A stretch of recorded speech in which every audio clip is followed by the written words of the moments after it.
chilly outdoors, but inside, for generations, frosty mornings have seemed warmer with stacks of Aunt Jemima buckwheats. Right. An iconic and centuries-old brand of breakfast foods is acknowledging its origins are based on a racial stereotype. The protests in American streets have taken a new turn, with reports in Portland overnight of demonstrators trying to claim part of the city as their own. Police freed what they're calling an autonomous zone. Police had to break up the crowd to win back control. In Seattle, demonstrators claim that they are occupying a portion of the Capitol Hill neighborhood near downtown after taking control of a police precinct and the surrounding area earlier this week. They've had the run of the... It's free speech, free movies, free gas masks. No police inside.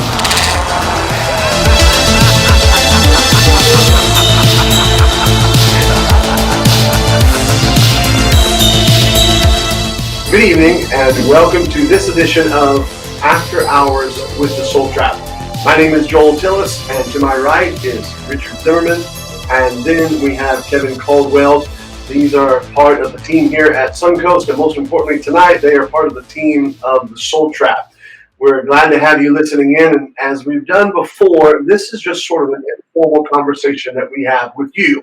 You're in our studio, we've got our coffee, we've got our Bible, we've got our books, and we have our conspiracy theories. And we are going to talk tonight and just have sort of a casual conversation, off the record, sort of, and yet just kind of free-flowing. And we hope you enjoy it, and we look forward to sharing it with you and then hearing your feedback from this. And tonight, in the lair with us via the video is our good friend and familiar to all here, Brother Randy Keener. He's up there in North Carolina. It used to be the buckle of the Bible Belt. Now it is the hot spot for Sodom and Gomorrah. But we appreciate you being with us, Brother Keener, and thank you so very much. We're glad to have you on. And there was a time when Brother Randy looked at us slightly askance, slightly questionable. And now we have fully engaged him into the dark side. He is lost forever, and we got him. So we're glad to have him. And then we're very, very happy to have with us tonight Brother Caleb Hickem. He is out there in Texas, if I believe that's correct, out there in Texas.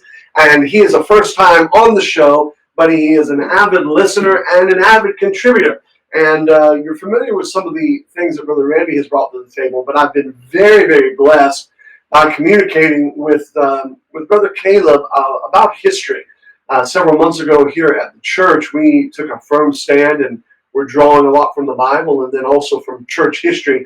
And he was a tremendous help to me and a supporter of our work here. And we're just excited to have him on and just free flow. Gentlemen, thank you very much for being on the show with us tonight. Yes, sir. Thank you for having us. Well, let's get right down to it. I mean, there's a lot of discussions, a lot of things we can talk about tonight. Let's jump right into it. We are dealing with something that we have rarely seen here. I don't know if we could ever put our finger on what we're seeing here. So let me start with you, Brother Caleb. Welcome to the show. Let me ask you this from a historical perspective. Have we seen anything quite like this? I mean, I know we've seen violence, we've seen uprisings. I mean, you can go as far back as the Whiskey Rebellion right after, the independence. But have we seen anything quite like this? And in your opinion, what is it that we're seeing? Well, it's a lot of people keep saying this on Facebook and different places. They'll say, well, we've never seen anything like this before. And maybe we haven't seen it on this scale, but I would take the position, the opinion that there are very few things you're going to see that, I mean, the Word of God says, there's nothing new under the sun. Everybody says they always want to talk about the COVID thing and say, oh, we've never been through, churches have never dealt with this before. But I read one time about something called the Black Plague, But I mean, it is a very strange time for us as Christians, and it's hard to compare it to anything specifically because there's so many bizarre things happening at one time. Yeah, I agree. I think, and I'm just going to pitch this out, and Brother Randy, you can jump in, but you guys as well. I agree on one hand that there is no new thing under the sun, and America history is very circular, and we've seen these kind of things. But it seems like to me what we're dealing with is so deep, so tectonically. It is as if there is a collision of worldviews. It's bigger, and I hate to say this because it sounds so cliche, but it's so much bigger than a Democrat, Republican, right, left. It seems like it is a very deep rift that we're seeing take place. What do you think, Brother Randy? And then we'll go to you, Brother Rich. Yeah, I agree with that. As far as the world views, that's something that people such as creation ministries like the Institute for Creation Research, even Answers in Genesis, they've spoke extensively about the worldview issue. And honestly, we're just having that being brought to a head, that we're finding out what the worldviews that have been taught to the children and grandchildren and great-grandchildren of some of the atheistic and agnostic reformers are. We are experiencing the practicality of those things. Yeah, I agree. What do you think? Well, as you know, I'm not a great historian, but I often wonder, and maybe you guys can elaborate on this a little bit, but when we hear about the World War I and II, we always just hear about the war. Or, if you look at the Trail of Blood, you hear about the impact and the fight. And the fight is not per se, right in our face. But what leads up to that? Are we in the persecution of the church in these latter days? Are we at the beginning of that? We just really don't know what that looks like because we've never been in that. Mm. And so, I don't know how history bears that out, but when you hear about the Catholic Church putting on their black robes and the Jesuits going out and they're killing heretics and things like that, we don't see that. But what happened prior to that? So you're saying maybe not new to the world, but maybe new to us. Maybe new to us, but at what stage are we in? Mm-hmm.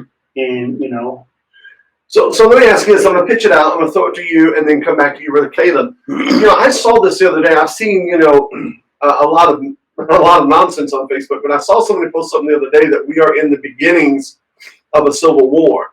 Now, I don't personally believe that there's enough fortitude in the average male today to actually have a civil war.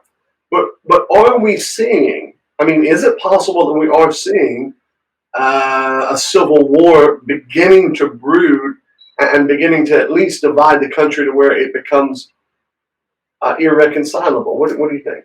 Well, Brother Rich said it pretty good the other day that we're being forced to a side, one side or the other now. They're going to force you to the side. Either you're with us or you're against us when it comes to BLM. And you see what they do in TIF and BLM and that whole side to their own. They basically become cannibals and are eating their own people. As soon as you don't line up with them, you see the mayor in Minneapolis, the mayor in Seattle, they just completely, chase them out of town. And they're forcing you to choose a side, and that's a very dangerous thing to do. Pastor Manning said it, pretty point blank what it actually is. It's going to become a very dangerous thing, pushing people in a corner. Eventually, people start to push back. Brother Caleb, what do you think? Let's go into this. Let's go into this because we talked about this. You and me and Brother Randy at like 1 a.m. The other day we're texting back and forth, and I just thought, man, this is going to look so bad at my court hearing. When I'm in shackles there at the ATF. We talked about this. So, first of all, do you think that we could be in the beginnings of a civil war here in America? And second of all, let's dive into this subject. At what point does a Christian have either the responsibility or the right, the legitimacy from Scripture to take up arms in defense of their freedoms? Yeah, I think it's a really good question, and I think a lot of Christians are reluctant to face these issues right now. In a lot of ways, it really feels like, to me, that we are on the verge of a civil war. And I think, like Brother Randy said, we're sort of in a situation in this country where we have two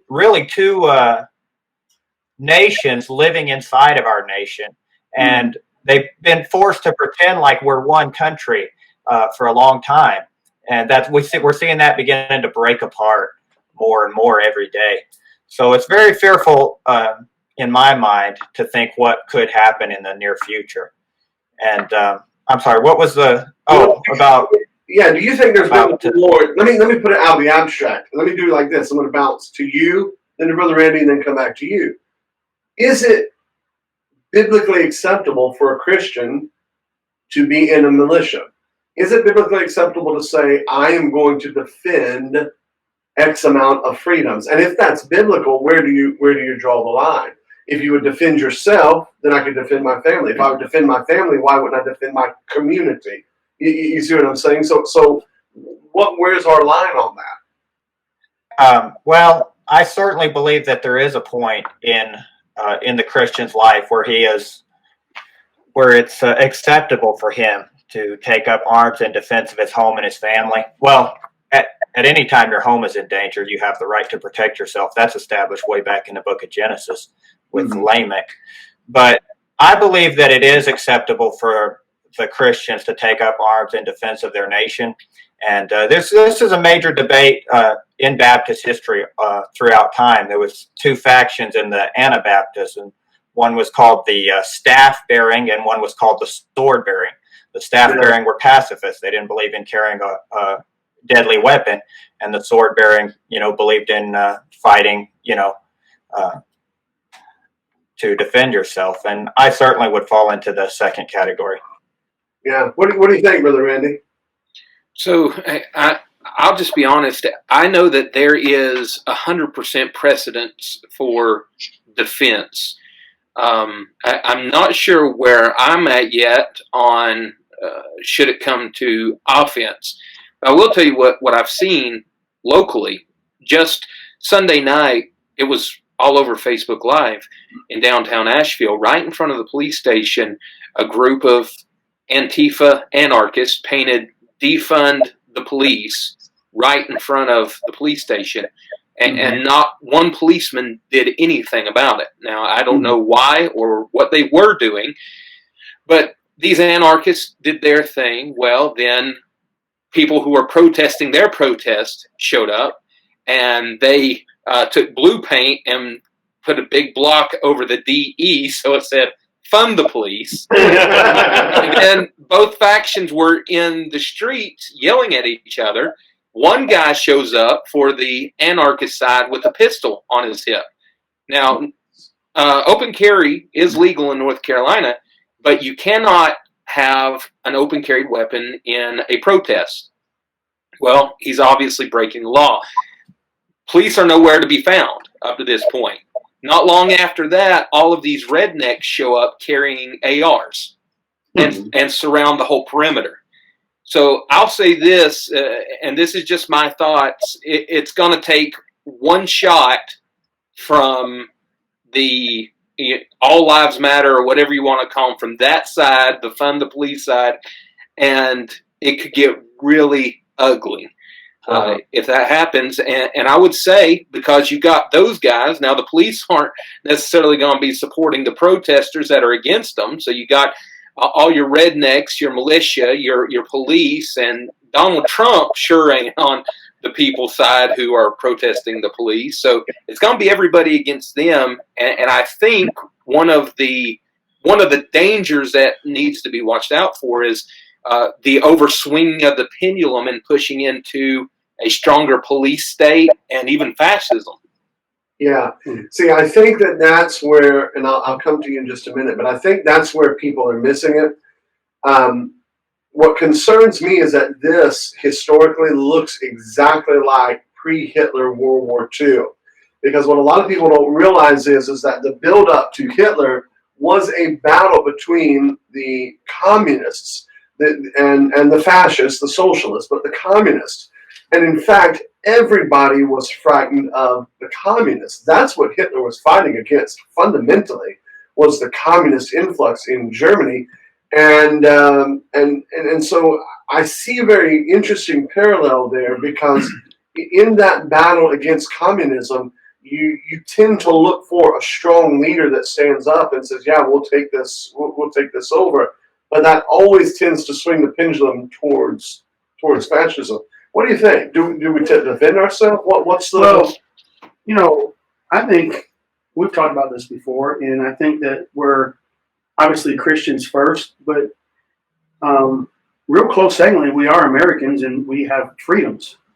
And I believe that the Constitution was drafted out of a biblical worldview, and the fact that we have the freedom to speak our minds as given by God, and also the right to defend ourselves. And the best way to defend ourselves is with a weapon, and the weapon would be, at this time, a gun. I might be a little bit more extreme. I believe if the government can have a tank, the human can have a tank, but that's never going to happen. But I think that we do have a biblical right to follow the Constitution, to be able to form and to be a part of a militia, as long as they're not going against the Word of God. Yeah. And if a militia wants to go out and hang someone because of the color of their skin, well, I don't think you should be a part of that. But to defend your city, your county, your state, now when does it go where it's against the government or against an idiot painting on the side of the street? I just don't think it'd be real wise to take a gun down to someone that's trying to tear a statue down and threaten them and say, I'm going to hold my ground here and you're not going to do that. I don't know if I would be against someone doing that, but I don't know that that's the best way to go about it. Brother Kevin, let me ask you this. Why do you think that the police, and I want all of your opinion on this, why are the police standing down? Why are the police allowing public statues, public buildings, public precincts to be shut down, and they're not doing anything? And I'm not trying to be ugly here, but there's a lot more rape and a lot more bloodshed and a lot more violence going on than the media is wanting us to know in these areas. Why are the police not doing something? I think there's several things going on. One, you have the mayors telling them to back down. What I know in Seattle, they were told to evacuate the area. Atlanta, they were told to pull out. And you see exactly what happened as soon as they did. And now I know they're trying to take it back in Seattle now. Now there's going to be a big fight going on there. But it'll be big, man. They'll shoot them up a little bit. Yeah. Well, they're all arming themselves too. But then it's one, they're being told not to, and two, I mean, what do you do? Do you open fire on these people and enrage things even more? Or because you see they're getting bottles and rocks thrown at them. I think it's close to 900 police officers have been injured since this has gone in these protests alone. The one in Vegas, he's paralyzed. Several are you see videos of them being dragged down the street. They were set up some people believe in Tampa on Saturday night. Absolutely. That they actually set the police officer up, that they had a fake call in and set the police officer up when he got there. What do you think, Brother Caleb? Why are the police not responding? Well, without trying to get too conspiratorial, but we're on the No. Please do get conspiratorial. I'm all in. It feels a little bit like, and I agree with Brother Kevin, somebody is ordering them to stand down, the mayors and stuff. It feels a little bit to me like somebody in positions of authority want to allow these protests and, more than that, the anarchy to grow. Somebody wants to allow them to get a foothold. What do you think, Brother Randy? So, I know that there have been several comments about mayors. I heard that's what happened in the city I live in. Asheville's a very, very liberal, very progressive, ungodly place. And I have heard rumors that the mayor told them to stand down. I also heard rumors that they were in full riot gear hiding behind a building the other night and ready to descend on them at a moment's notice. So, I do feel like there's a couple ways it could go. It seems as if humanity tends to anarchy and governments tend towards totalitarianism. And so I do not believe that the government is wanting to grant all these freedoms, even those who claim to be the most liberal. I don't think the government's trying to leave these freedoms wide open. I think it's some kind of a ploy, and it's going to push one direction or the other. and generally throughout history. One of the comments that I read in the book that you turned me on to, the 5,000 Year Leap, that really just stuck with me, said communism and fascism turned out to be different names for approximately the same thing, the police state. Yes. And so I can't help but think that all of this is some sort of a ploy to push us to that end. Otherwise, you're going to have governments without control, and we all know that that's not going to happen. Well, what's interesting is, again, if you look back at history, Rome had a very similar problem. Now, they didn't have the fascists and the communists, but Rome, for the most part, early on, was a republic. It was run by a senate. Now, granted, it was an oligarchy-style senate. In other words, there was an elite to it. Yet that senate still did represent the families and the people of Rome. But as Rome became corrupt, fundamentally with immigration, I mean, that's fundamentally what it was. And then, of course, it's immorality. It turned more and more and more to the praetorium, to the power of the military to maintain control. And even though the Senate still maintained a figurehead power, it wasn't that long until you had someone like Caesar come along, and then on and on others that ultimately took over the full power. And I'm going to change gears here just a little bit, and I know that this is going to get some of the Soul Trap listeners aggravated.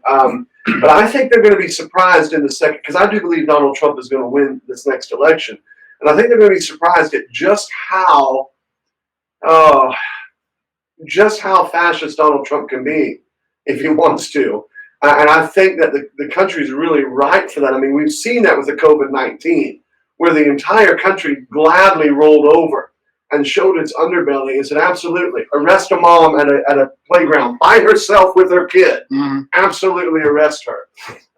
And so I think that we're definitely on the verge of seeing that. So I'm gonna take it one step now further. The vehicle here is racism. I mean, that's the vehicle that we're seeing that is coming in, and I don't think it's going away anytime soon at all. Now, I want to read a quote to you that we're going to go down a path here that is an interesting path, but I think it's important to read.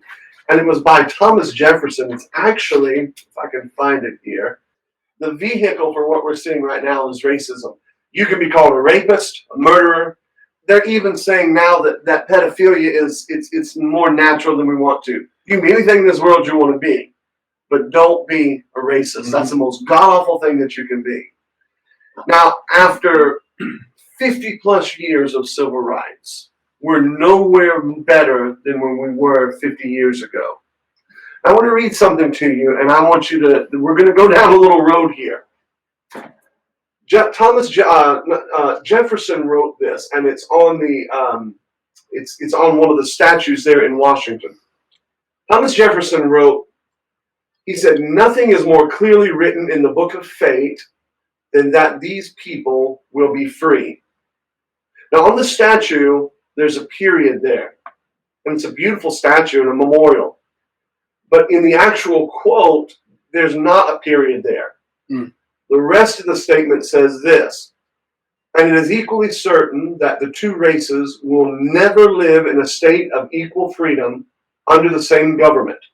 So insurmountable are the barriers which nature, habit, and opinions have established between them."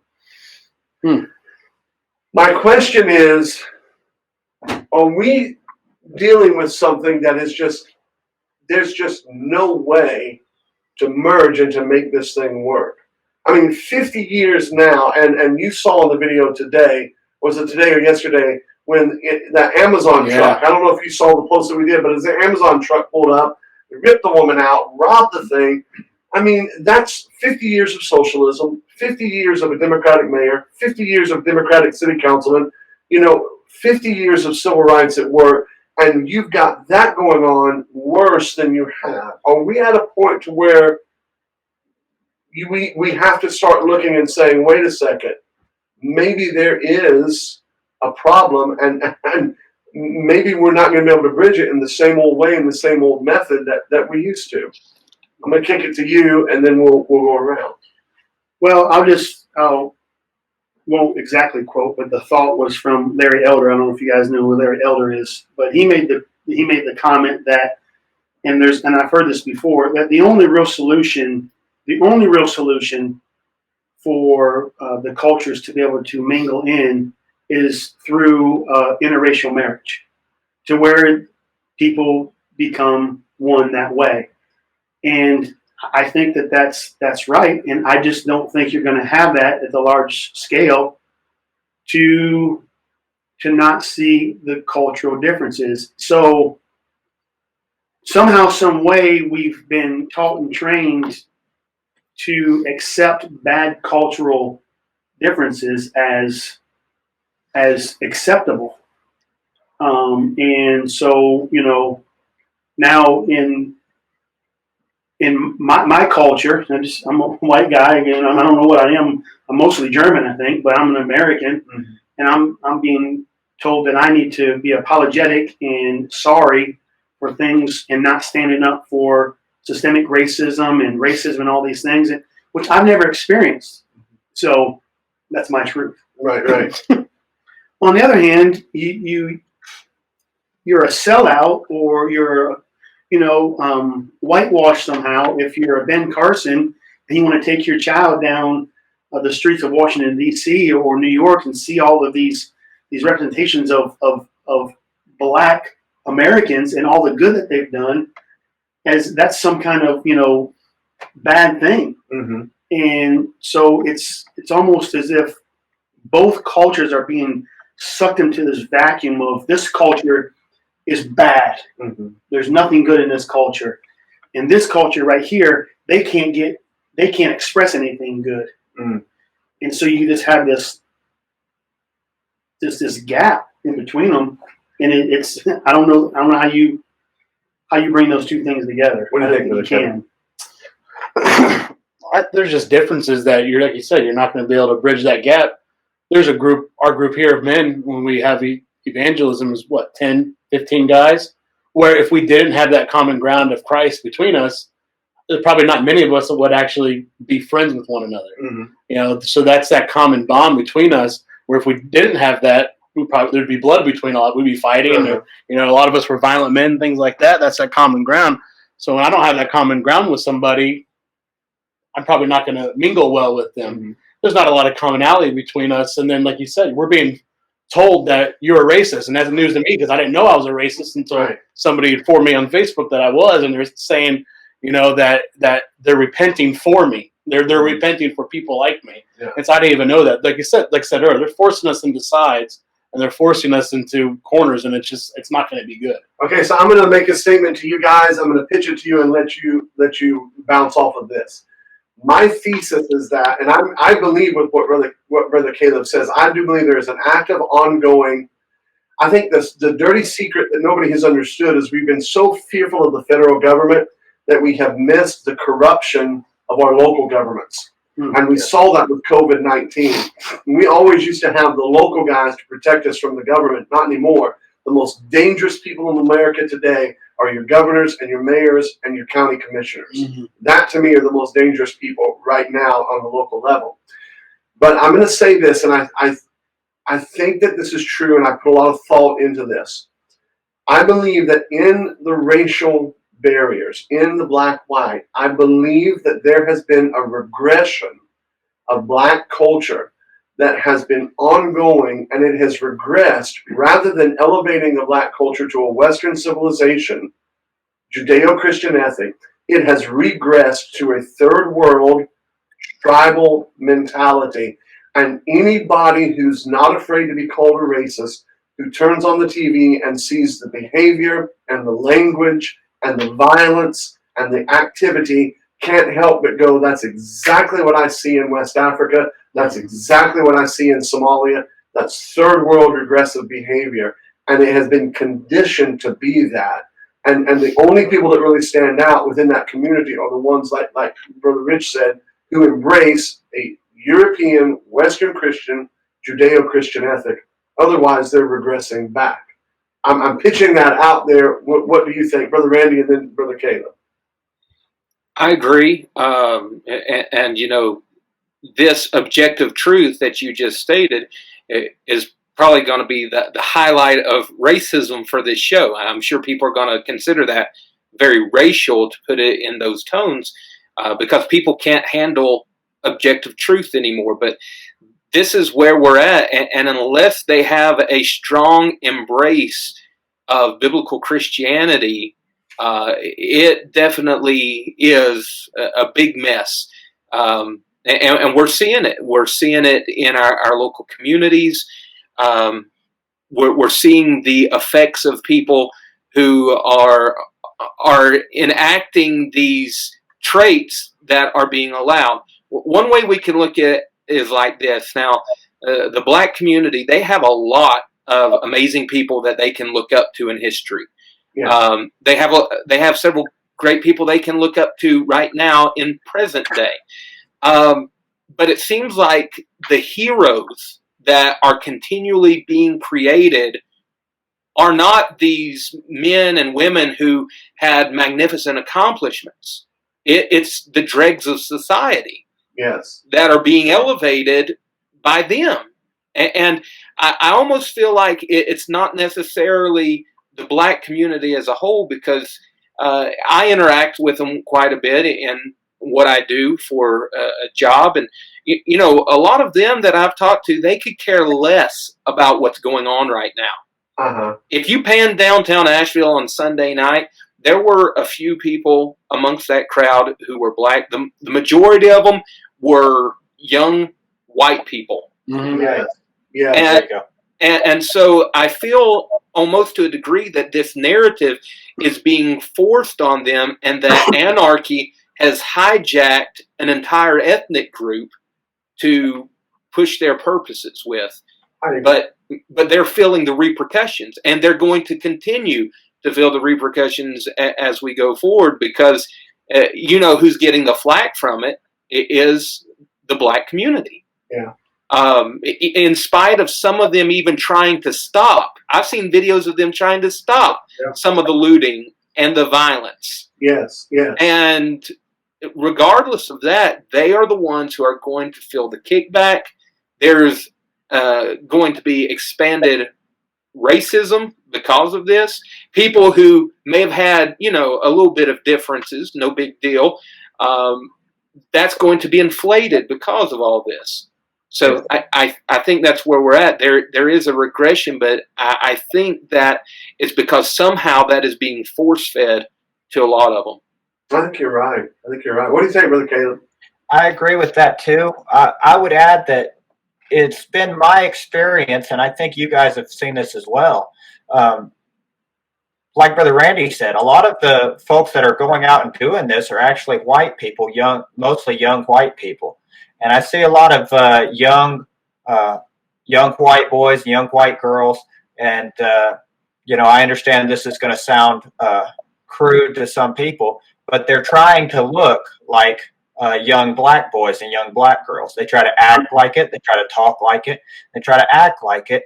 Well, what does that tell us? That tells us that the culture war is among the young people, that have the experience that they've had of dealing with people has all been online, social media. That's what they think reality is. And so they're taking their idea of reality and imposing it out into the streets of America. And that's why, you know, normal people don't think that Aunt Jemima syrup is racist. Okay? Normal people don't think like that. That's not what normal people think. And that's why, like Brother Randy said, the average black man or black woman that you meet and deal with, they don't think it's racist to put Aunt Jemima syrup on your pancakes. But these young people that have never really dealt with the world, like actually interact with people, and everything they believe is funneled into their mind through social media. And so they're taking that and projecting it into the world. Yeah, it's like, how's the Aunt Jemima? How's that going to stop the bloodshed in Chicago? I don't understand that. You know what I'm saying? I don't understand that. And it is very, very interesting when you think about it, because I think you're exactly right. The black community is being used once again not by the conservative, but by a liberal communist model that is using that. See, before, by the mid of the 20th century, communism as an experiment had failed, glaringly so. I mean, after 50 million killed with Stalin, I mean, it was glaringly obvious that communism as an economic program and the way that it was designed between the bourgeoisie and the proletariat, that failed.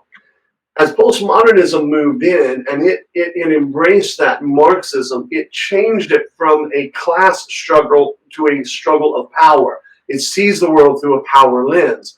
And the way that it does that is by breaking up into groups. And that's why you have a cultural Marxism, not an economic Marxism, but a cultural. That's why everybody today is identified as a group that's being held down. I'm black, I'm being held down. I'm an immigrant, I'm being held down. I'm a woman, I'm being held down. I'm a transgender, bigender, queer, LGBT, whatever it is. The only, and I'm going to say this, and I know this is going to sound horribly racist, but it's true. The only people that are not being held down, not a victim, and can't play the victim card, are white males. Mm-hmm. That's the only ones that can't hold that card. And white European, Christian, Anglo-Saxon civilization, they don't get to play that card. And what's fascinating about the whole thing is that is the group that created the freedoms in which these people can operate, because you can't do what you do in America over in Saudi Arabia. They'll throw you off the top of the mosque, right? So it really is an amazing thing, the way that they're using that. White privilege. Right, they're using that white privilege to ultimately undercut the very thing that has given them the freedom that they have. What's it look like in the next? What's it look like in the next 6 months? Where does this stop? Jeez, don't ask Brother Randy now. We don't know what's going to happen.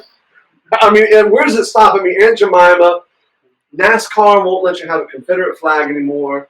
I mean, and how is that helping things? I mean, I remember. Listen, I went to several NASCAR races. I've gone to Daytona and I've gone to one in Miami. I remember being in Daytona, and at the Daytona, there were Twin Grand Nationals on Thursday. My wife and I went, and there was black guys. You would be surprised how many black guys were there at the race. There's real flags everywhere. There's good old boys, and there's nobody was nothing. And now all of a sudden, by taking away the Confederate flag, we've somehow leapt into the future of racial equality. I don't know. Well, racism, I believe, Pastor, you said racism is the tool that they're using to tear down. And so, they're going to tear down history. Yeah.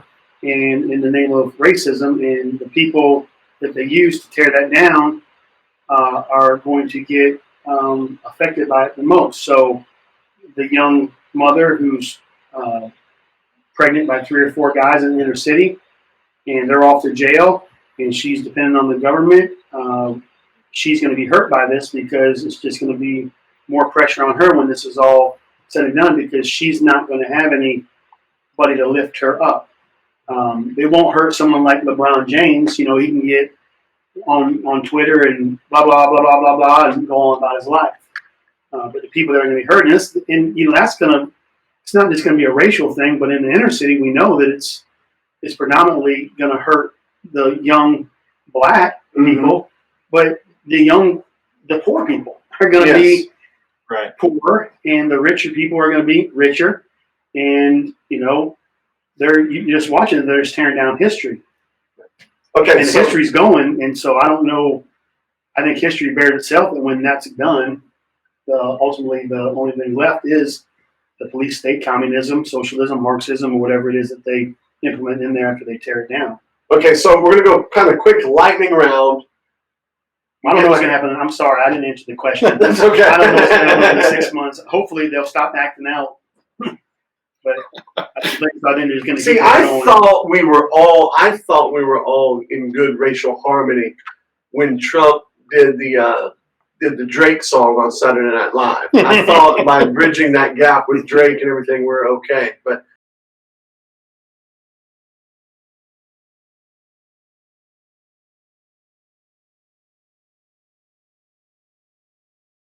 we're going to start with what you're most sick of hearing and why. So you got like 30 seconds to a minute. what are you most sick of hearing, and why? And it doesn't have to be on this subject. It can be anything. But what is it that you just like, you know what, I'm so tired of hearing this. This is ridiculous. I'm done with it. Let's move on. Put it in the ground. Go. The constant sanitizing history for our safety, Aunt Jemima, Uncle Ben, that stuff. It's just the disarmed Yosemite Sam and all. It's for what? What does this accomplish? Okay, wait a second. So Brother Rich brings up a point. He says, "What's worse, to shoot an animal and put it out of its misery, or to hack it with a sickle?" Sickle it to death. Did you see that? Did you see that? They gave him our father a sickle, man. Yeah. It's like Elmer the Grim Reaper. Elmer Fudd is using the tool. Is that a joke? Did that happen? Yeah. I believe that's happened. Yeah. Oh yeah. That's. Well, it doesn't matter if it happened or not, brother. It's happened. It's happened. Yeah. It's true, bro. That's true. Okay, so you're sick and tired of the expunging of. I can't. They're erasing movies. They're erasing history. They're erasing pop culture. It's stupid. I can't. Every time I go on Facebook, every time I turn the news on, or I get something that they've taken something else away. They removed this, and like you said earlier, nobody's offended by the syrup. Nobody is. No, it had nothing to do with anything until somebody brought it up, and now people are like, "Oh yeah, I guess that's kind of racist. I might as well go with it." But it's not racist. It's not. It's just pancake syrup. It's just rice. It's you got. I'm waiting. They're going to be taking away the kernel from KFC. So are you serious? Oh, they've already talked about that a while ago, but I'm waiting for that to happen. See, it wouldn't bother me if they came out. If it's good, it doesn't. It doesn't bother me if they had like, hey, we're gonna have a honky hamburger. Mm-hmm. If there was a honky hamburger and it was good, that doesn't bother me that much. That's your white privilege. That's because of white privilege. I think you're right, though. One of you guys are saying. I think the average person walks in, black person walks in, and doesn't look at that Aunt Jemima and go, "How dare this racist?" I think they go, "This is some good syrup." Mm-hmm. And they eat Eggos and chicken. And who doesn't like Eggos and chicken waffles? Sign me up. Absolutely. All right, Brother Caleb, thing that you're tired of hearing you're done with. It's a little bit off topic, but it rolls in. I am so tired of hearing the new normal. It makes me sick. My gosh. Like your life, everything you've lived your whole life, you can forget about it because they're telling you now that's not normal anymore. This is the new. Well, who are you to tell me what's normal in my own life? Who are you? Get out of here. Yes. I agree. As the great theologian Martin Lawrence would say, "Get to stepping." Yeah. Okay, so isn't that what you're doing with the masks and stuff? I mean, it's just like it's the new norm. Well, this is the new norm, and I think you're exactly right. Based on who? What is that? I'm tired of hearing that too. That's a good one. Brother Randy. Okay, it echoes, but man, I'm sick of it, and I'm hearing it more and more. Not people directly telling me I'm racist, but just the innuendos. Yeah. Okay. I was talking the other day, and I've been fired up, man. I usually don't fight a lot on Facebook, but I mean, it's been a massacre here recently. And something came up, and the crazy thing is, it's totally unrelated from some of these topics. We'll be talking about something medical, and somebody chimes in with their stupidity. Well, there's this guy that he's Facebook friends online with my wife, and he'll always chime in with this stupid stuff. Well, I finally just said something about people like you would push this narrative, meaning people that hold that position. Oh yeah, and as soon as I said that, people like me, you mean Chinese? No. And so it's so infuriating. And I heard someone the other day, they said, if you're not a racist, you shouldn't get mad. I'm not a racist, and that's why I am mad. Yeah. We're so uptight. It's funny because, the other day we were joking about, the difference between saying Oriental versus Asian. Yes. And for those that Brother Randy and I were having kind of an inside joke back and forth, and then I took him to the Schofield reference where he used the term Orient. It is one of those things where it is stunningly maddening to turn on the TV And you would think, to watch the news, like Brother Randy's saying, that there's roving bands of hooded KKK guys hanging people and beating people, and come to find out it's actually not that way at all. All right, what do you Hey, can I chime in one more thing? Just to say how stupid this guy was, and hopefully he watches this. He's an Asian, okay? And he was accusing me of being racist against Asians. My wife is Asian. Well, she's racist against Asians. Yeah, but you didn't know that when you married her? Yeah. Is that what he said? No, She has that self-loathing. Yeah, I don't see color, all that kind of stuff. Jeez. It is really, and that's the card. It is a stunning thing. You can call anybody, be anything you want, but you can't be a racist. That's the most awful. And the only people that can be racist are white men. That's the only people, white people, white Anglo-Saxons. Well, I'm sick of not being able to be a racist. Oh, man. Edit that one. No. I think the thing that has got me fired up from the time I wake up to the time I go to bed, in all seriousness, is the thing about the masks. The masks. I go around. I went to the restaurant.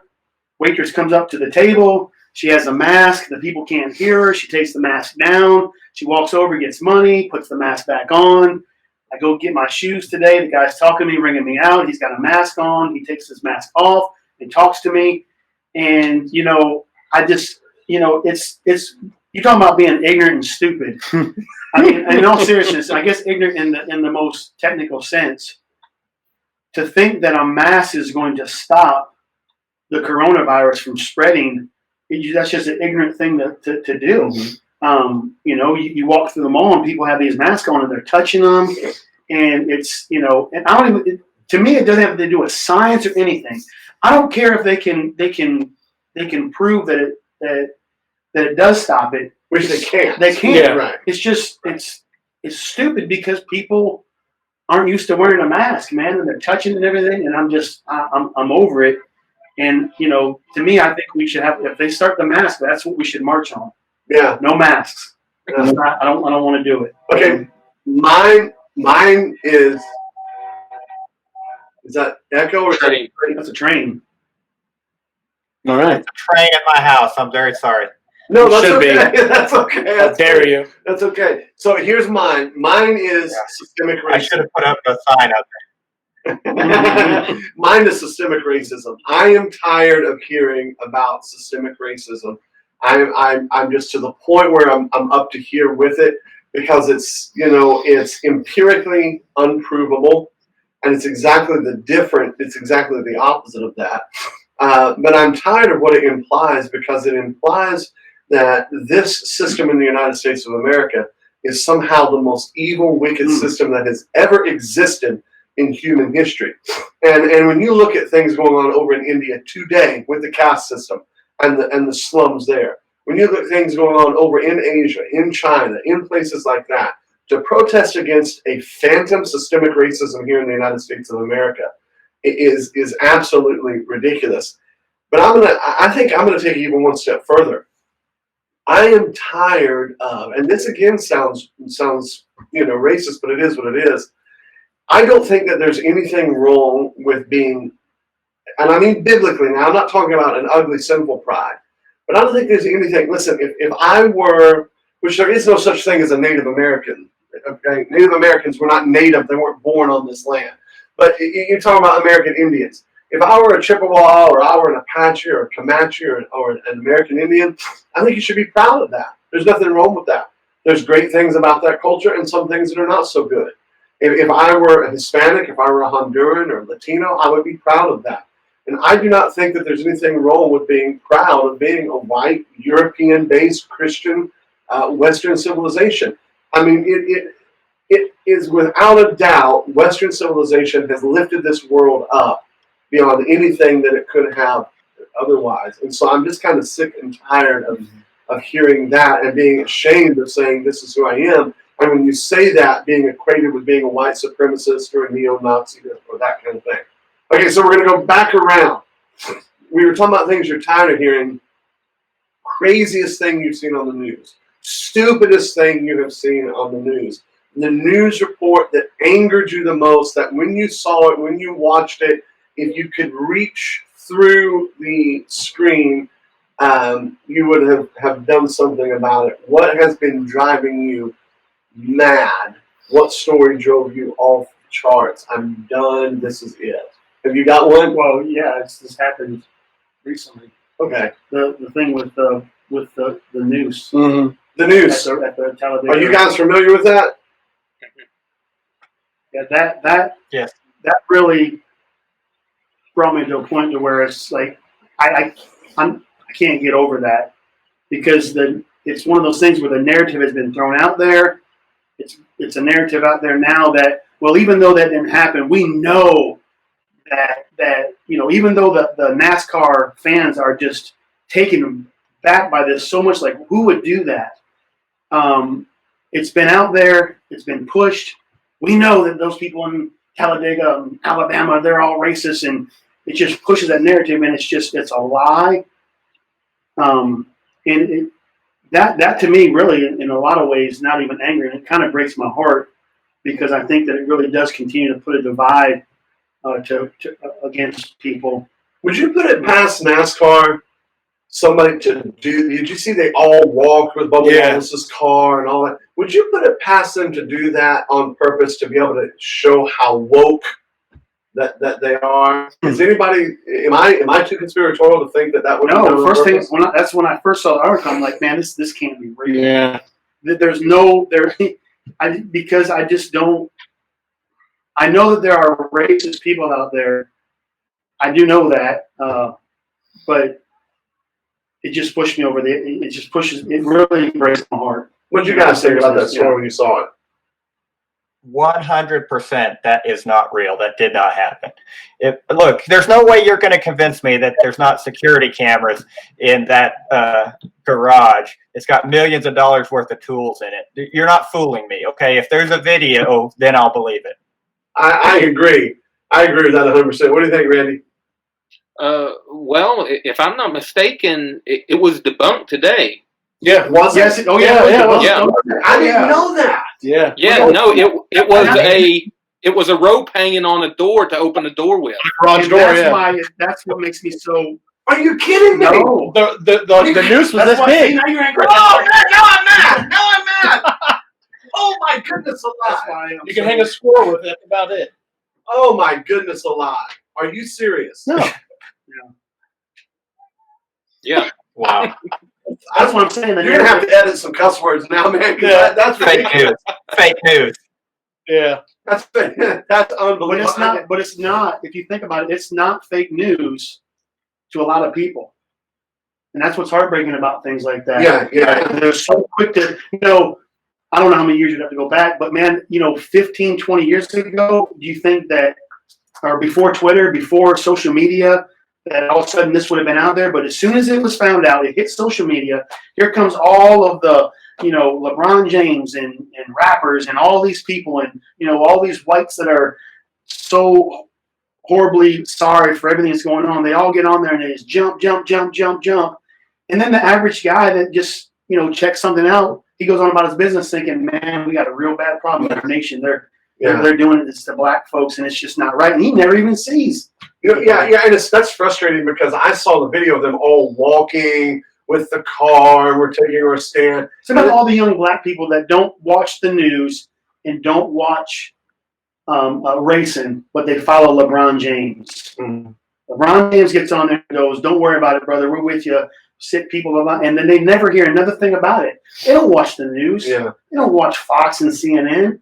They play basketball and go to work and live their lives, and they follow what LeBron James says. Yeah. Is he going to come out and correct that and say, hey, let's not jump to conclusions there? So it wasn't a noose. It was just a rope on a door. On a garage door. Yeah. I'll put the picture on it, but yeah, he'll show you the picture. Edit the picture in, man. That's ridiculous. The noose is this big. It's this big. It's hanging on there on the garage door to pull it down. It's for G.I. Joe. It's a G.I. Joe. Yeah. All right, Brother Randy, you're next. What was the news story that you saw that absolutely drove you insane? Okay, so I'm not a huge follower of the news, and I do take pride in that fact. But the one that pushed me over the edge was last night or 2 nights ago. The whole deal happened in Asheville, and they put that defund the police in front of the police department. I watched the live streams. The Antifa anarchists kept yelling, "We had a permit for this. We had a permit." That left the other side in complete disarray. Well, if they had a permit, then what are we doing here? And there's a lot of confusion that came about from that. Come to find out, they did not have a permit, and they lied. Big surprise. And the next morning, 8 a.m., you've got guys from the city, with these high-powered pressure washers out there taking the thing up. The local news reported that and said Black Lives Matter mural being removed from downtown Asheville. That's not a mural. That's graffiti. All that, yeah. Man, if you were for Black Lives Matter, you'd have to say that's wrong.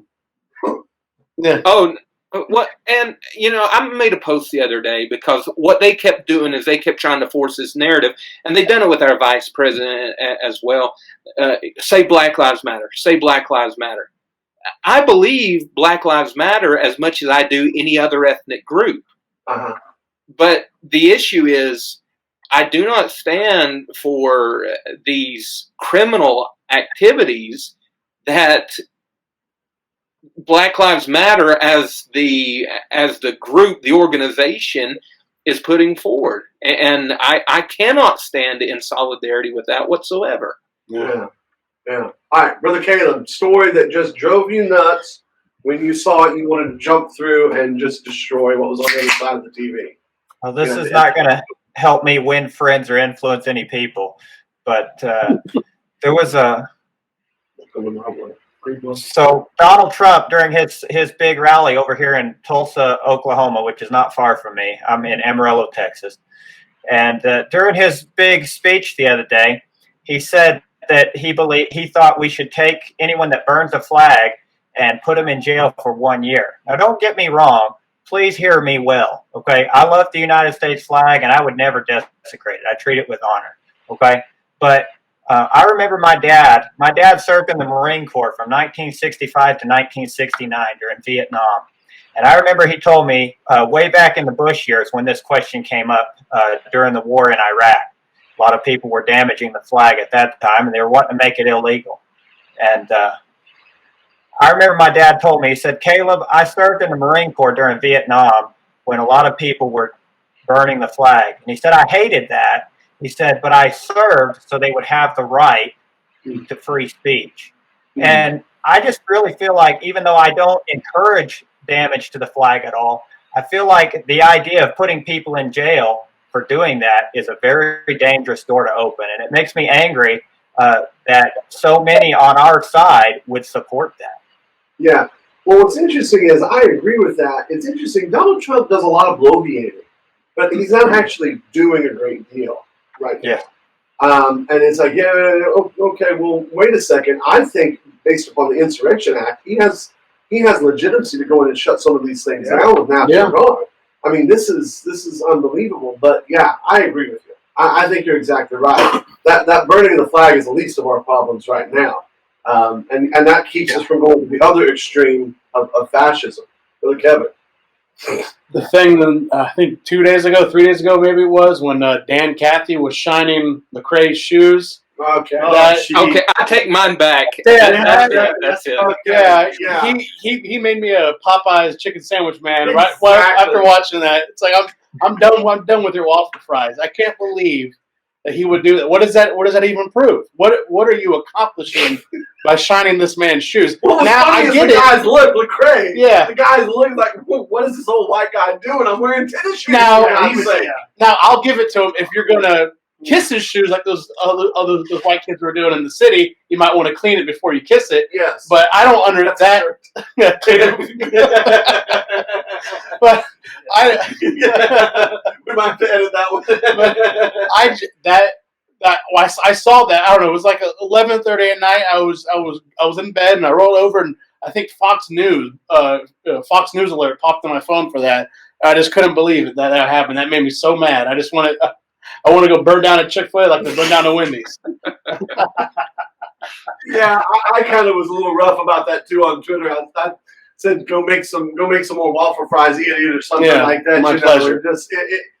That one was a bad one, man. I got to take mine back too. That's the one that got Yeah. So stupid. You're right, Brother Kevin. Yeah, I think maybe the stories, and it's not one particular one, but I'm no fan. I mean, if you track the Soul Trap, we have probably brushed up against or done more with the police state than we have, per se racism. But one of the things that bothers me so much is watching our military and the police do the kneeling business. Yeah. That's not your job, especially the military. That's not your job. And when I saw some of those guys kneeling, I thought, what are you thinking, man? I'm just done with that. I mean, it's ridiculous that they would do that, and especially the military. When those National Guard did that, I think every one of those men should have been dishonorably discharged immediately. You're done. Your job is not to take a political statement. Your job is to execute the orders of the executive branch of whoever you are. They were making a political statement in uniform. And I think that's a bad thing, and it drives me nuts. The other one that made me mad was the guy in Macy's, the clerk in Macy's that had that black guy was beating up on him, and instead of doing something, he's just laying there like in a position, something like that. That's what you're supposed to do. That's what the mayor of that lizard mayor in Chicago said. If they break into your house, they do anything to you, you're supposed to just let it happen. Let it happen. Just let it happen. You got insurance to pay for the stuff that you lost. That's the one that looks like Beetlejuice. Oh yeah, she is straight up Beetlejuice. Right? She's a lizard. Right. Beetlejuice. Yeah, she say it 3 times, she'll show up. Exactly, man. I do gotta say, Brother Caleb, you made more of a friend to me when you talked about Donald Trump, because that needs to be said. Yeah. When a guy does something like that, that's ridiculous. I agree 100% with you on that. Don't you think Christians are dangerous? I think that we don't understand how dangerous.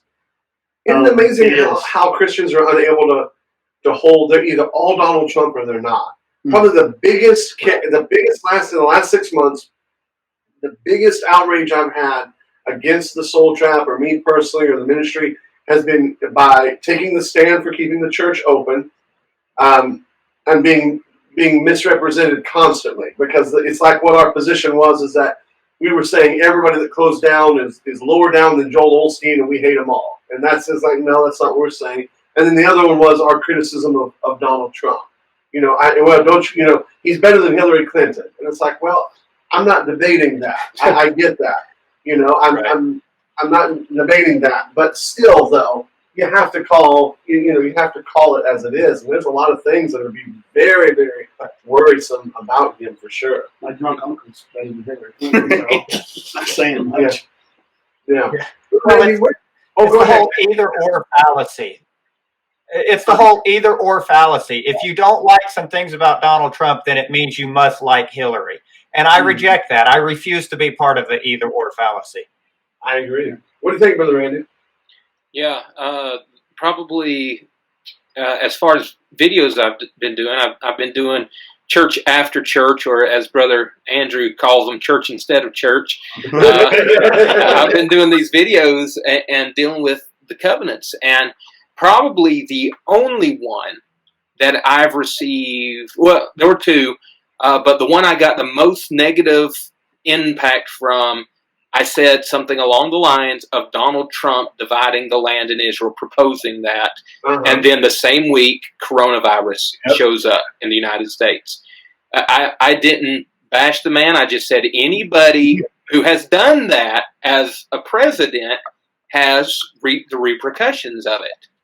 And that was a no-no. You do not, at the expense of going against Israel, you do not go against Donald Trump. Don't touch Trump. You'd be better off taking on the Abrahamic covenant than you would Donald Trump. And listen, and it's the same thing. People say, well, listen, it's, we got to go with him and he's better than what we can. And I get that, but it is what it is. And you're exactly right. I think some of it's because people are longing to win. Our side wants to win so bad. We want to we want to one up them or get up on them, and it's just not going to happen. I want to win until I'm sick of winning, and I say, Mr. President, I've won so much that I can't win anymore. Okay, so lightning round again. Stupidest. This is definitely going to get us in trouble. You don't know names or anything like that, but stupidest statement or post that you have seen from the Christian side, from our side. Well, he stole that one with. Does anybody have one besides? Well, this can be just regular people. The one I saw that maybe that the stupidest thing was about the whole Black Lives. It was a Christian girl that said, "I hear you, I see you, I love you, and I'm repenting for myself and other Christians like me of racism." Yes. It's like it's ridiculous. It had no and then it doesn't matter how much you point out that Black Lives Matter and the whole movement is anti-Christian and anti-family. It doesn't matter how much you point that out. They just want to make sure, go out of their way to look. I'm not racist because I posted this. Yes. Look at me. Look what I did. Virtue signaling. Yeah. Yes. Yeah. Okay, mine was a little different. Mine was from somebody who I had posted something on there, and they came on. This might have been on Twitter, and they came on and said, "I think you've forgotten that there is a spiritual warfare," which was funny because I was posting it under the Soul Trap. So I think you've forgotten that there's spiritual warfare. We just need to not worry about this stuff. And basically say we need to keep our eye on the kingdom of God. And I'm sitting there going, yeah, I know you lock your door. I know you've got guns. I know you're armed. I know. Come on, man. I can't stand when people are biblically trivial. Like like somebody just gets diagnosed. Their child just gets diagnosed with cancer. Hey, don't worry about it. All things work together for good. That's not the time to throw that out there at them. And when we're sitting here and our cities are being burned. You've got rape and bloodshed and murder and communism. You've got communism that's closing the doors of our churches. And people are going, well, you just need to, don't worry about it. It's the kingdom of God. And yet they wouldn't have said that in the Reformation. They wouldn't have said that in Anabaptist history. I was like, you know what? There's nothing else to say to that level of stupidity. I don't know where else to go with that. So that was mine. I was frustrated. I was done. I sent the guy and said, you know what? We just need to go our own separate ways, man, because you're out there. So that was mine. What about you, Brother Andy? Okay, I'm going to win this round. Hang on. Then I'm coming back to you. We're going to get Brother Caleb I don't want to have to follow up. Brother Caleb. Oh, okay. It's hard to pick one. There's been so much stupidity. It's hard to pick one. So I would just say I find it so crazy that so many Christians felt like it was acceptable and even right to sit at home for 2 months, but that it's a good idea to go out and march with Black Lives Matter and Antifa and communists. That I don't understand. Yeah. Sorry, I know y'all wanted something funny. I'm sorry. Brother Randy, I'm trying not to say anything because I think you and I might have some inside conversations like this. No, you don't know about this one. No. I'm talking about what he just said in some conversation. Oh, yeah. Ridiculous. Ridiculous, that's right. Okay, go over here and say it. I think mine, I've seen it threaded for about a year, but I see it comes up every once in a while. Something about Donald Trump being anointed of God. Donald's Bible. That we're in revival. Oh my gosh. Listen, man, I did not, so I didn't have to repent of this. I did not vote for Donald Trump. I probably will vote for him. I'll probably just go against my conscience and vote for him this time. But the thought of him surrounding himself with, just heretics and people that I don't even think that are saved, praying over him and to claim that he's anointed of God somehow to bring in revival, I don't get that. I don't understand that. And that to me is crazy town. Yeah, I got to change mine a little bit too because the whole thing about Donald's Bible. Man, I was going to say that too. Go for it. Bad. That wasn't my number one, but that was definitely a runner-up. And Donald's Bible's really, really high up there, and especially because I don't want to call him by name, but especially like one of the leading fundamentalist leaders, Clarence Sexton. I mean, he went all out. Did I call him by name? Yeah. Okay, well, we'll edit it. That was debunked by Brother Sluter, right? So Andrew knocked that into it. Yeah. So I'm sitting there going, it's like, Fake wait news. a second, man. What are we doing here? Donald's Bible. I'm done with it. So yeah, that's good. Okay, brother. Oh, what about? Oh, go ahead. Sorry, I got to chime in. What about Paula White and her dream that Donald Trump is riding next to Jesus in the Battle of Armageddon on a gold horse? No. His hair is just waving, brother. His hair is just waving. Yes. You You can't make this up. It's not possible. We all thought that the orange was a tan, but that was the Shekinah glory of God. And Christians will like that. That's the problem. Oh, yeah, that's right. They'll share that. Look at this. No, I did not know that you said that. Oh my gosh, I didn't know that. That's real. She said that. You can look it up. Yeah. No, I And will. that's Donald's spiritual advisor. Yes. Yeah. Yeah. That's his pastor. That's his pastor. Well, Yeah. you know he's got to eat this up because y'all remember when somebody tweeted, it was right when we moved the embassy, and somebody tweeted that he was like the second coming of God, and he retweeted it. Yeah. I do. There's Yes. rules. That's me. Ask anyone. Bigly. Bigly. I'm giggling. If I was not, I'm sorry. If I was not, pre-trib, I would definitely think that it was the abomination of desolation. I agree with. So there should be an advisor. There should be one full-time advisor that's next to the president that says anything that talks about you being deity, we don't retweet that. Yeah. That one should be a given right there. But that's so true, man. Well, what's amazing is, and I know this is going to sound bad, but that's why I think we have such a massive problem, because you've got one of the leaders of the fundamentalist movement who's talking about Donald Trump's Bible as if there's some kind of revival that's taking place. And he's got Paula White as a spiritual, and I don't even know what kind of Bible that it was in the first place.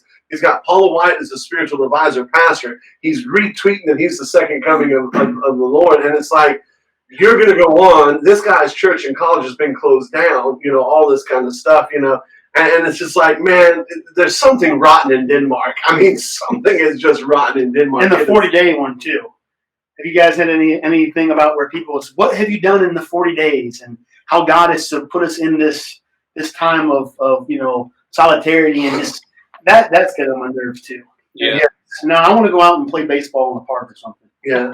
The dirty truth, and I'm not pressing here, but the dirty truth about the whole church thing is that there's a lot of people that are not going to come back to the churches. No. There's a lot of them. Might be a good thing, but this whole idea that it produced some kind of revival and brought us all closer together, that's horse manure. That's not true at all. Yeah. All right, Brother Randy. Okay. Yes. Well, piggybacking into what I'm getting ready to say, that's very true about people not coming back. I've talked to several pastors whose people are not coming back. And it's happening. So anyway, it's about the church closures. This is the winner. It's got to be of the night. The same gentleman that I was talking about earlier, just in case he watches this,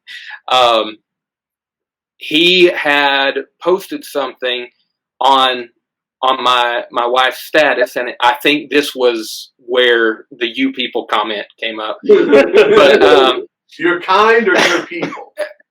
I said "you people," meaning like the liberal mindset. Okay, and it was in context of that. And he even said it could have been 100 different things. I was like, it could have been 100 different things, but yet you pick that one. So anyway, her comment was about that preacher who was being fined in Mississippi, Missouri. The police were coming there. They were fining people who were sitting in their cars And my wife supported that. He came on opposing it. I left a comment about how dumb he was, and he said that coronavirus could technically go through the filter of that car and get inside of the car where those people are, and they could catch it. But not the mask. No. If you're wearing a mask, that's a preventative measure. But if you're in a car, it can come through the filter and infect you. Oh my goodness alive! And sadly, he probably really believed it. Yeah. He's a scientist for the military. Oh, we're doomed. No, For the Space Force, I hope. no, for the Space Force. Yeah. Oh, Navy. Sorry. Goodness alive! Yeah. And he really believes that. He said, "I remember the post." He deserves to be called "you people." Yeah. Yeah. You idiots. Yeah, you idiots! Oh my goodness alive! That's ridiculous. It really it's almost a gallows humor because you're sitting here looking at it. You're like, how can there be this kind of idiocy going on? And it really does take you back to 2 Timothy 3, where he says in the end they will be deceiving and deceived. Mm-hmm. And there is more deception out there and self-deception in this day and time than we have ever seen. It's just crazy. It really is. Yeah, you're not born that stupid. I mean, you have to be educated to that point. I agree with that. I agree with that. That's a T-shirt right there. Yeah. That's a good one. That's a good one. All right, so maybe the last sort of one out here.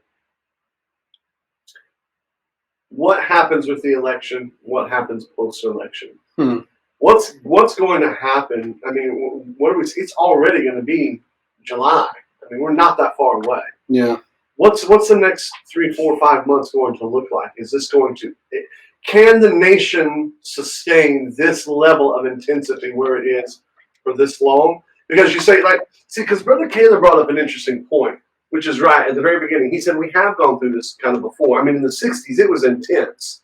You look at 1967, 68, 69, 70, the murders at the Altamont Festival, the death at Kent State in Ohio. I mean, we've seen some intense. The difference is the moral fiber, the fibrous underbelly of this nation in the 60s was richer and deeper and better than it is today. Yeah. So it was able to sustain that kind of a heavy drag on it. Can we sustain it? What is the next 3, 4 months going to look like? What do you think, Brother Caleb? Well, I think the next, you ask about the election specifically, so it's not hard for anybody to make a prediction. Donald Trump is going to win the election. Some of us think the Democrats are going to play their Trump card again this year, but regardless of that, so there's only two things. If Donald Trump wins the election, then the riots are going to be 1,000 times worse than they are right now. Yeah. If Donald Trump loses the election, then everyone is going to know that it was election fraud, because there's no way Joe Biden or whatever his is going to win the election. It's not even possible. Mm-hmm. So if Donald Trump loses, everyone is going to know that it's election fraud, and the good old boys are going to start rioting then. Yeah, I agree. There's no way that Biden is this is the greatest thing in the world for him. I mean, he's so old and so dead. There are no longer enough fetuses to feed him, to keep him alive. I mean, there's just not enough baby blood for him to bathe in anymore to keep him going. So he's done with. But I kind of like, if I understand what you were insinuating, the Democrats playing the Trump card. Yeah, I think I was going with that. What do you think, Brother Kevin? Well, I think if I was a Democrat, I would be burning down cities too. If you gave me Hillary 4 years ago and now you give me Joe Biden this year, what are your choices? I mean, this guy, I can't wait till October to that debate between him and Trump. That is going to be hilarious. If you look at Joe Biden's gaffes with corn pops and hairy legs and things like that, it's just it's rusted razor blade. Yeah, exactly. He has no idea what he's talking about. He's so senile. And his family is doing him a disservice, allowing him to go out there. And you saw the video of him biting his wife's finger, right? And when they cut to the Yes. He's nuts. He's insane. Like who does that in public? I don't. He's a weird. Like I don't know that I would even do that in private. You know what I'm saying? I'm not much of into biting private. Who would do that publicly? If you can take a video and you can spice the video to make it really look creepy. Sniffing. Yeah. No. That's creepy. Yes, I know. But what I'm saying is, like this one, you see him. It's like the whole video, and just like you can run there's no splicing. What just happened right there? Yeah. But the thing that gets me about that video, I know I'm getting a little off topic, but the thing that gets me about that video is every other woman he is right up on them, except his own wife. He's as far away as he can get when he bites her. It's just like it happens so slow, like a sloth going to eat like something off a tree. Yes. It's the weirdest thing. And you have to admit, the sniffing of the human being, the human females, that's an odd thing. He's a weird guy, but there's no way that man can win. There's no. I don't hang out with many Democrats, but the ones that I do know and do talk to, they are not happy about him. But they're not going to vote for Trump. At least they won't say they will, but they won't. They won't come out and say it. They might do it when they get in the ballot box, but they have no choice. They have no choice but to vote for him or vote for Donald Trump. But he's definitely going to win. But I think we've talked about it before. When he wins, the second term is going to be insane. You know what? Not in a good way. I'm going to go out on a limb here and say something and this might seem a little bit optimistic, but I was talking to a friend of mine the other day, two guys, and we were playing tennis, and both of them are black, and both of them are Christian. One is younger, but the other was a little bit older. I think there might be a groundswell, maybe not big, but I think there might be a groundswell of black voters, black people that are saying, you know what, we're tired. That's not us on the news. Yeah. That's not us rioting. Like Candace Owens and Blexit. And a lot of these. I think there might be, because the dirty secret of the first election is that a lot more black voters voted for Donald Trump than was expecting. And I think that these riots might produce a counter thing. I think there might be a lot more out there. I don't know. I could be wrong, but there might be out there. Maybe that's optimistic, but there might be out there. What do you think the elections are going to look like next 2, 3, 4, 5, 6 months? Well, I guess my greatest fear is that I think that there might be some fraud. Yeah. And mail-in. And that's what they're pushing for. Right.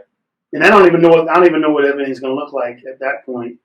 But Donald Trump should win the election. I think we're going to see the whole thing with the COVID-19. There's a lot of things going on that are going to be really ramped up. To me, it feels like I'm just waiting for what's the next thing that's going to happen in our nation that brings in the people that are just living everyday life and they're just kind of over it. They're not out marching, they're not protesting, they're not behind standing up with the mask. They just want to get on with their life. What is that next tipping point? The next thing that they're going to inject that what we talk about, that chaos, of just making everything so chaotic that the only way they're going to clear this out and do this is if they bring in military force. Mm-hmm. So, I wish I could be dogmatic and be able to look out and say, this is what I think is going to happen. But I got a real eye-opener with the whole COVID-19 because I did not think that the COVID-19 was going to do what it did. I just did not see that coming at all. And but now I see that it's ramping up again. And it's just going to be a push and a push and a push. Yeah, I agree. Brother Randy, what do you think? So my thoughts is that we are living right now in a society of extremes. We have extreme government control on one end that they're pushing for with the coronavirus. On the other end, we have extreme anarchy that the same people are pushing for. Mm-hmm. So we're living in between these two massive extremes. And, Brother Rich, I got to agree with what you said. I wish I could be a little bit more dogmatic. I think that Donald Trump is going to win. I think that it's going to be used to put gas on the fire of anger. And I think that what many people in the government are pushing for, as has been stated, you can find these by simple Google searches. They like the chaos because it gives them more power. And people need to wake up, especially on those local level elections, like you were saying earlier, Brother Tillis.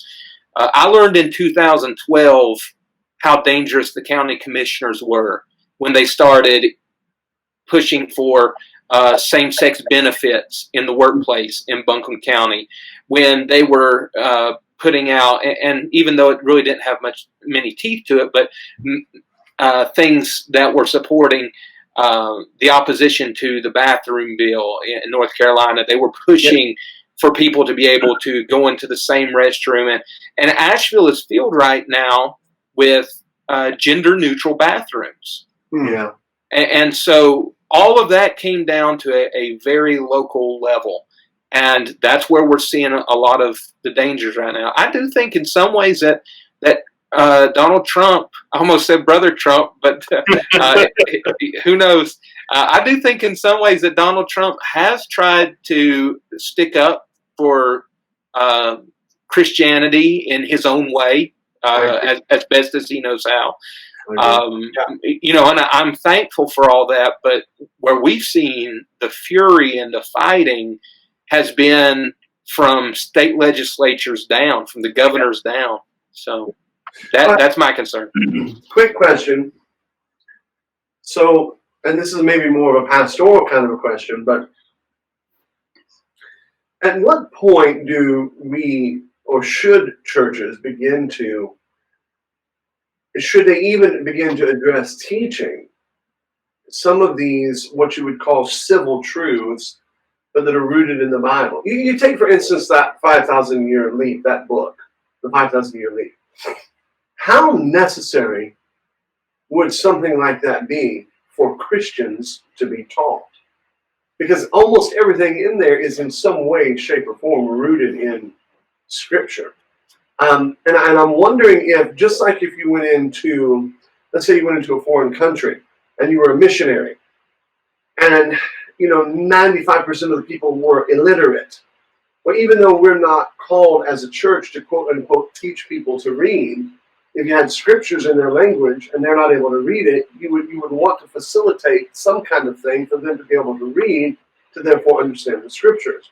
I know that we're not called to create civil agents and citizens, but at what point do we stop and say, okay, maybe we don't need to do the 52-week series on character studies in the Bible. Maybe we need to continue to preach and teach the Word of God, but maybe some of our Sunday schools and our Bible studies and our small groups, whatever else you want to call it, maybe we need to go back and start teaching some fundamental Christian American history and the philosophy of why we are what we are and what we believe. Do you think that's something that's necessary or even feasible or doable in the modern church? And I'll leave either one of you guys to jump in, and then I'll come back over here real quick.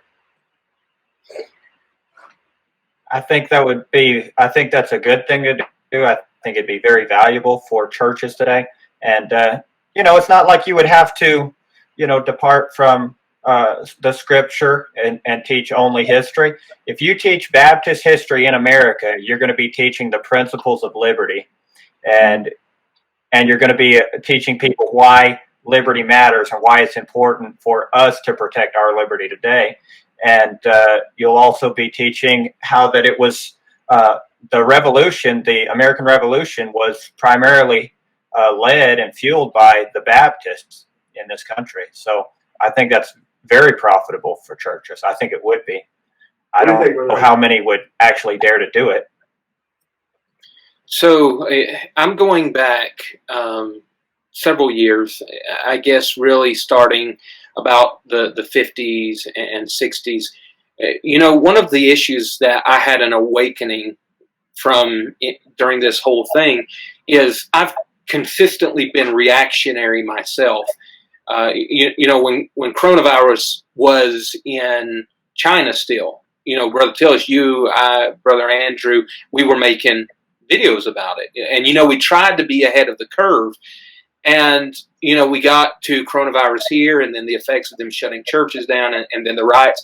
And I found myself continually trying to be reactive to this.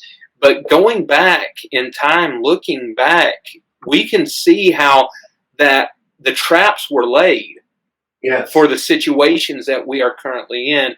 And, anybody watching, I don't want to hurt anybody with what I'm about to say, because I think it's something they should be thinking about. I'm a strong proponent of the unregistered church movement. And I feel like a lot of the unregistered churches that I know of, they were actually ahead of the curve on this one, because they were teaching their people liberty and Baptist principles and Baptist distinctives and Baptist history. And they were teaching about, the dangers of an out-of-control government, because they were looking back to see it. And so many churches that, they got to the point where all they were looking at is, like what you were saying, is their character studies or whatever. They left not only teaching strong Bible doctrine, but they walked away from teaching strong church history as well. And we can see doctrine demonstrated in church history if we would just take the time to study it. I want to give two quotes. One's from John Adams. He said, "Our Constitution was made for a moral and religious people. It is wholly inadequate to the government of any other." So as Christians, we should be the best citizens. And Daniel Webster capitalized on that. He said, "Whatever makes men good Christians makes them good citizens." Yes. So, the idea of citizenship and Christianity being interlinked was not foreign to our founding fathers, but many churches, they're not dealing with that anymore. That you don't hear things like this from the pulpit. You hear how to have a better Monday, 5 ways to strengthen your marriage. And I'm not saying there's not a place for those, but we have to come back to teaching doctrine and history and making a place where that's a part of our understanding, or we're going to keep being reactionary. And when you're reactionary, that's when the mess comes. Daniel did right because he already had a purpose before he ever got to the trouble. I agree. And so I think that's where we're at.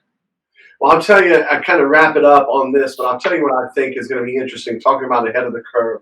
And I was thinking about this late last night, real early this morning again. I think the thing to watch in the next 30 days, 45 days, maybe my timing is off, but I think the thing to watch is to watch the turn or the influx of ink in the water of anti-Semitism. That's going to be of the anti-Jew, the anti-uprising there. That's going to be the thing to watch. But Israel won't put up with these kind of riots in their nation like this. They won't put up with that kind of thing. But I think you need to watch the turn towards that. I started to see it a little bit with Sean, I can't remember his last name, who was talking about Sean King, who was talking about, all the white Jesuses should be pulled down. He's very anti-Semitic. Yeah, but I think that's going to be very interesting to watch and to see, because the Black Lives Matters, communism, these have always been rooted in anti-Semitic hatred.